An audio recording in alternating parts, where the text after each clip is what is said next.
Halo semua, selamat datang di channel YouTube saya, Reviews, Rudy Views, membahas tentang saham, obligasi, reksadana, investasi, dan kasus hukum yang menarik. Nah, di video kali ini saya akan membahas tentang Trump ngambek lagi. Fed disuruh menurunkan suku bunganya ke 1%.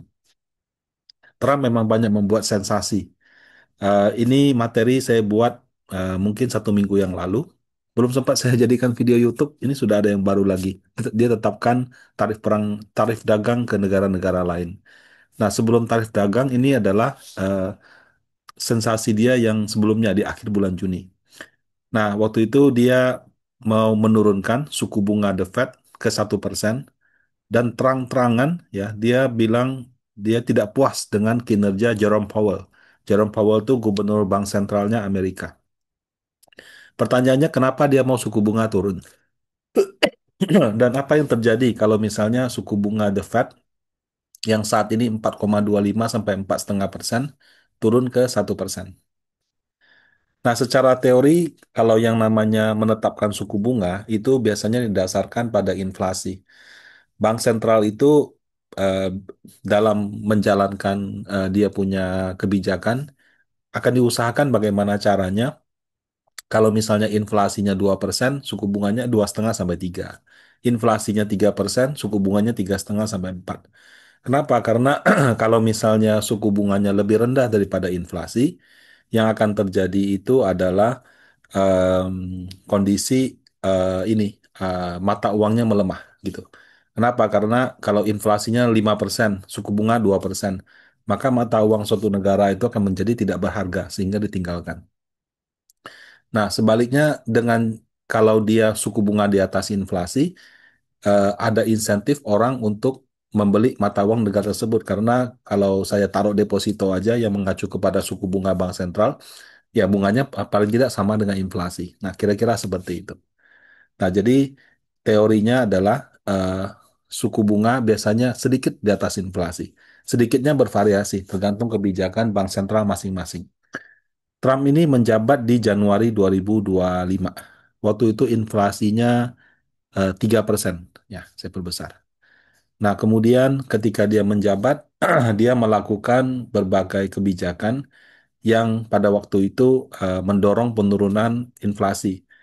Misalnya, kalau di Amerika itu harga telur tuh sempat mahal. Kenapa harga telurnya sempat mahal? Karena waktu di zaman presiden sebelumnya itu dilakukan cooling. Cooling itu kayak mungkin produksinya berlebihan, jadi dia musnahkan. Atau kadang-kadang ada wabah penyakit sih, jadi dia musnahkan semua. Sehingga populasi daripada ayamnya tinggal sedikit. Nah, karena populasi ayam tinggal sedikit, maka produksi telurnya juga sedikit kan. Maka itu harga telur melonjak tinggi.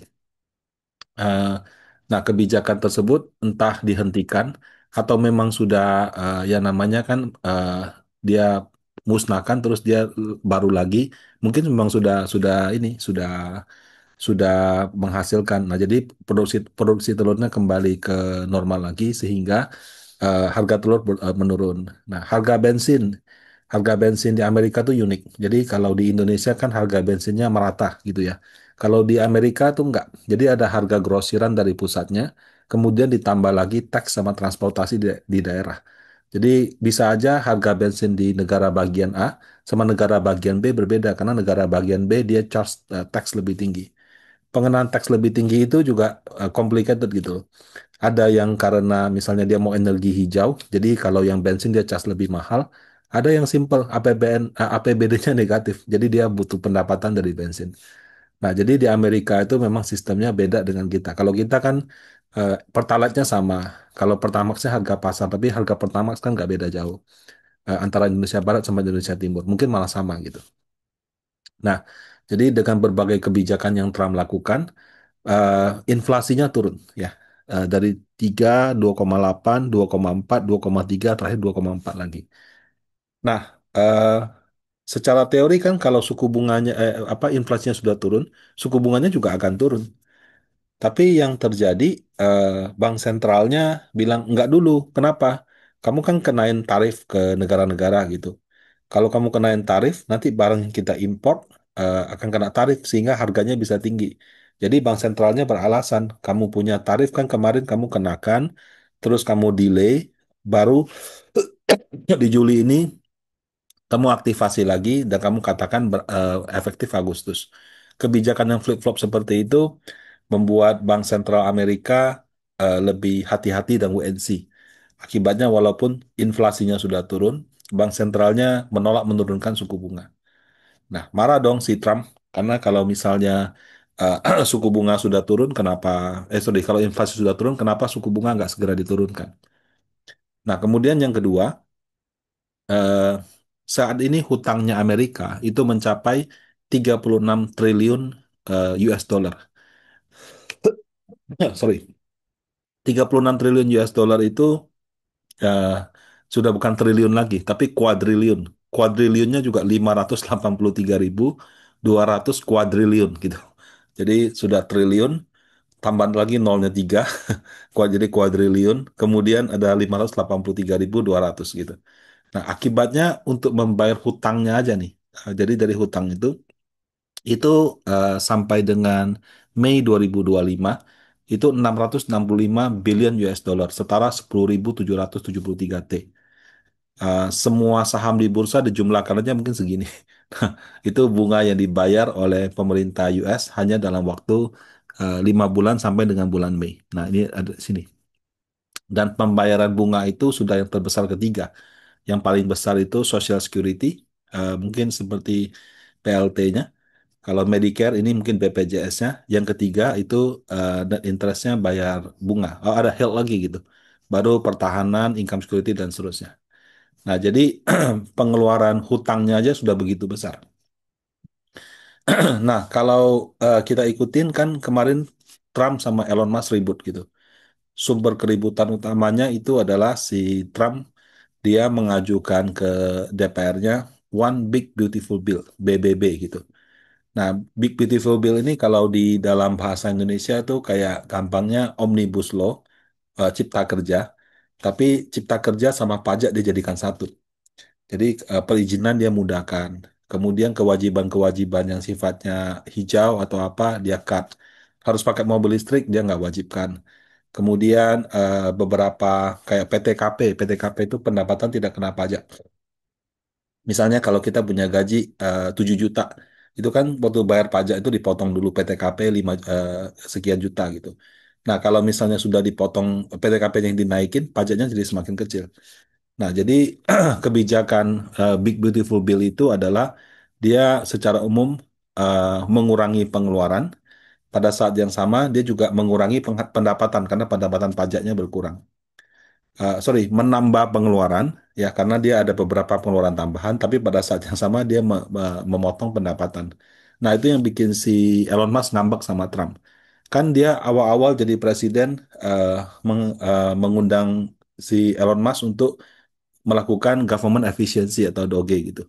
Nah, si Elon Musk sudah mati-matian tuh sampai dia melakukan dengan begitu kerja keras ya, motong pengeluaran sana sini, sampai karena dia lakukan itu dia diprotes orang, dia punya dealer mobil itu dirusak gitu. Nah, tiba-tiba si Trump mau keluarkan undang-undang ini yang bikin pengeluarannya membengkak lagi gitu. Jadi itu yang buat dia tidak senang. Sampai akhirnya puncaknya dia mau bikin partai baru gitu. Nah, tapi balik lagi ke topik kita. Kalau misalnya hutangnya mencapai 36 triliun US dollar dan ini meningkat setiap tahunnya, di tahun lalu ya 2024 itu untuk bayar bunga hutang saja sudah 1,13 triliun US dollar. 1,13 triliun US dollar itu kalau dari 36 triliun 30-an triliun US dollar dia punya hutang itu setara dengan bunga efektif 3,32%. Nah, 3,32% dapatnya dari sini. Ya. Jadi kalau kita ke grafik daripada eh, data Amerika, di 2024 itu 3,32%. Dan ini adalah yang tertinggi sejak 2010. Jadi biasanya dia punya bunga itu 3%, 2,7, 2,5, 2, sempat juga mendekati 2%. Dan pada saat pandemi itu di bawah 2%. Nah, beberapa tahun belakangan itu 3, di 2024 3,3, Dan kalau suku bunga nggak turun, mungkin juga berkisar 3,3%. Sementara jumlah nominal hutangnya terus bertambah gitu. Jadi kalau misalkan eh, dia tidak bisa menurunkan suku bunga hutang, bebannya akan jadi besar sekali. Makanya si Trump punya kepentingan untuk menurunkan suku bunga Amerika. Nah, jadi pertanyaan, kalau suku bunga Amerika turun, emang rata-rata bunga hutangnya turun? Jadi data yang ini saya pindahkan ke tabel Excel, keluar seperti ini. 2015 2,35, 2016 2,23, 2017 sekian dan seterusnya. Nah, kalau yang sebelah kanan ini adalah rata-rata Fed Fund Rate. Jadi Fed Fund Rate itu memang aneh di Amerika. Dia punya suku bunga itu nggak kayak Indonesia. Indonesia gampang. Suku bunga 5,5%, 5,25%. Kalau Amerika nggak, dia kasih range 4 sampai 4,25. 4,25 sampai 4,5. Jadi memang itu khasnya US. Nah, eh, range itu selanjutnya dipakai sama si siapa namanya, si bank sentral untuk suku bunga acuan repo. Jadi dalam praktiknya kalau kayak bank sentralnya repo dengan perbankannya. Nah, biasanya reponya itu di kisaran 4 sampai 4,25 atau 4,25 sampai 4,5% itu. Nah, eh, jadi diambil angka realnya disebut efektif Fed Fund Rate. Angka efektif Fed Fund Rate ini ada di websitenya bursa, ada di websitenya The Fed-nya US. Jadi kalau saya ambil, saya rata-ratakan setiap tahun tuh seperti itu. Jadi contoh misalnya kalau sekarang Fed Fund Rate-nya adalah 5 sampai 5,25%, dia punya rata-rata FFR itu 5,14%. Sorry, tahun lalu ya. Tahun lalu misalnya 5 sampai 5,25, maka dia punya rata-rata ini 5,14%. Nah, kalau saya bandingkan nih Bapak Ibu ya, eh, rata-rata FFR ini pernah cuma 0% dari tahun 2015 sampai dengan 2017. Kok bisa cuma di bawah 0%? Nah, jadi ceritanya 2008 itu kan ada krisis finansial di Amerika Serikat. Saking besarnya krisis tersebut itu sampai perusahaan Lehman Brothers itu bangkrut. Nah, kalau di Indonesia tuh Lehman Brothers tuh kayak kita ngomong bukan ya, tapi mungkin setara seperti kelasnya Bank Mandiri gitu atau kelasnya Bank BCA. Jadi institusi yang sudah ratusan tahun bisnisnya sudah besar, banyak memberikan kredit kepada sektor properti, itu kolaps begitu aja. Nah, jadi sejak itu dilakukan riset besar-besaran dan kemudian supaya bisa pulih dari efek krisis di 2008, suku bunga Amerika ditetapkan 0 sama 0,25%. Dan itu bertahan lama sekali. Nah, makanya efeknya sampai dengan 2017 itu rata-rata Fed Fund Rate-nya cuma 0, nah, selama periode tersebut rata-rata bunga hutang dia nggak 0%, tapi 2%-an juga gitu.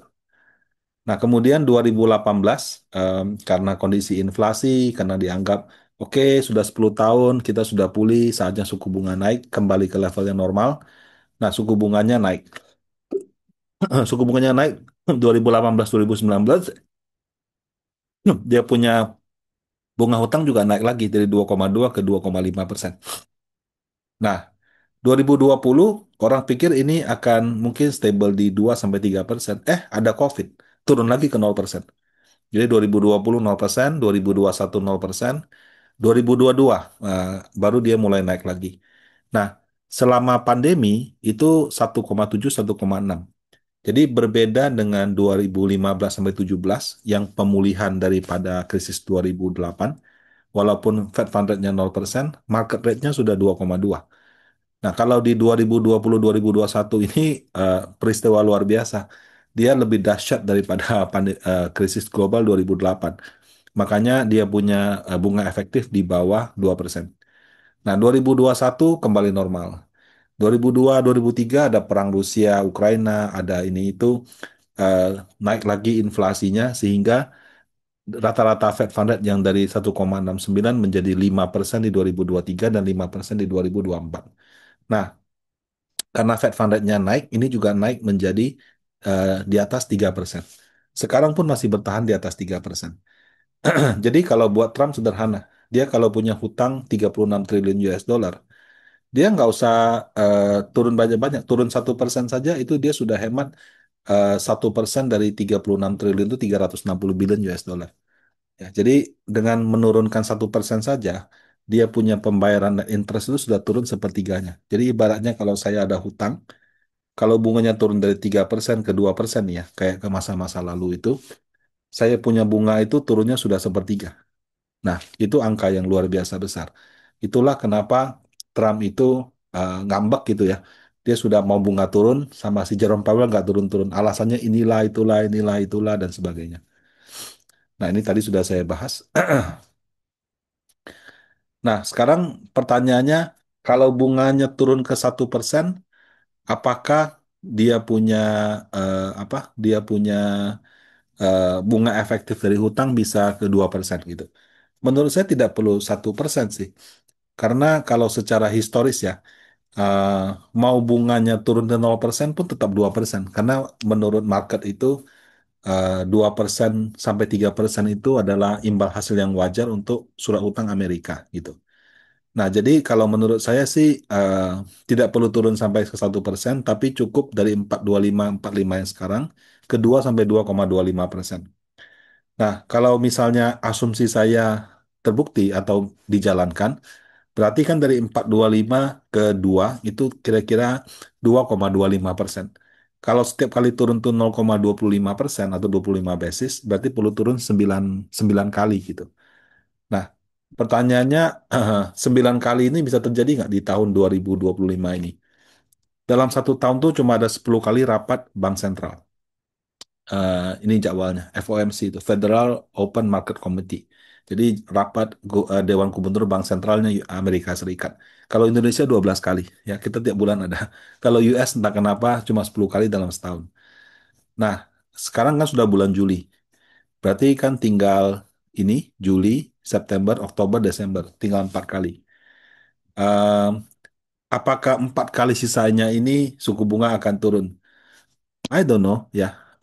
Si Trump itu sudah maaf kata ya, menjelek-jelekkan si gubernur bank sentral yang sekarang di depan umum. Itu too late Powell. Jadi Powell yang selalu terlambat gitu. He do a lousy job. Jadi dia kayak kamu kerjain itu kayak kerjanya jelek banget gitu. Nah, jadi sudah dibegitukan, dia masih tetap tidak mau turunkan suku bunga. Dan masa jabatannya itu masih sampai dengan pertengahan tahun 2026. Nah, Trump sudah mengancam, ya udah kalau dia nggak mau saya cari yang baru gitu. Cuma dia nggak mau pecat. Kalau dia nggak mau pecat ya dia akan bekerja terus sampai 2026 pertengahan. Sementara ya Trump akan terus-menerus ngomel-ngomel seperti itu. Nah, jadi kalau misalnya tahun ini sudah tinggal 4 kali, belum tentu juga diturunkan. Kalaupun turun mungkin 1 kali atau 2 kali. Mengingat si Powell dia selalu berkeras, tunggu data inflasi dulu. Nah, kalau kali ini kan harus tunggu efek daripada tarif. Tarifnya kick in-nya kan 1 Agustus. Jadi baru kelihatan dia punya inflasi itu di bulan September. Nah, jadi paling cepat kalau mau turunkan suku bunga atau Trump selalu mengatakan, enggak kok saya naikin tarif, enggak efek ke inflasi kok. Itu baru bisa dibuktikan ketika tarifnya sudah yang efektif yang 30-an% itu berlaku di Agustus. Nanti di September ini yang data inflasi Agustus kelihatan enggak itu tinggi apa tidak. Nah, jadi kalaupun turun paling cepat September. Kalaupun misalnya The Fed-nya bilang saya mau lihat 2 bulan gitu, 1 bulan terlalu cepat. Berarti kan Oktober. Nah, jadi kalaupun misalnya katakanlah inflasi US tidak naik setelah ada tarif, berarti 28, 29 Oktober sekali, 9, 10 Desember sekali. Nah, tinggal 2 kali. Kan 9 kali itu. 7 kali lagi ya harus di-spread sampai dengan 3 tahun. Karena kan tahun depan apa 9 kali kan sudah 2 kali, tinggal 7 ya 3 sama 4 kali gitu. Mungkin seperti itu. Ya. Nah, dengan asumsi suku bunga akan turun, secara historis harga obligasi akan naik. Eh, bahkan sebetulnya suku bunganya belum turun pun harga reksadana pendapatan tetap sudah pada naik. Jadi tahun ini mungkin kita lihat IHSG, LQ45, Sri Kahati, waduh hancur-hancuran. Sri Kahati kan minusnya sudah hampir 10%. IHSG ya untuk rugi dikit. Tapi kalau misalnya kita keluarkan saham-sahamnya Grup Prayogo itu ruginya juga mendekati LQ45 gitu. Nah, di tengah situasi seperti itu, ternyata harga reksadana fixed income masih konsisten naik. Dari awal tahun sampai dengan awal bulan Juli ini, itu sekitar 4%. Jadi 6 bulan itu sekitar 4%. Apakah akan berulang 4%? Belum tentu. Tapi paling tidak kenaikan ini sudah mencerminkan ekspektasi akan penurunan suku bunga. Kita lihat asing jual terus saham Indonesia. Tiap hari nak sell tanpa henti. Dia sekarang mulai jual SLBI karena rate-nya SLBI agak rendah. Tapi dia terus-menerus membeli obligasi pemerintah.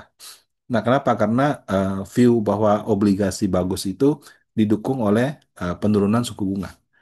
Nah, gitu. Nah, jadi harga reksadana fixed income menurut saya sudah mencerminkan penurunan suku bunga yang entah kapan gitu.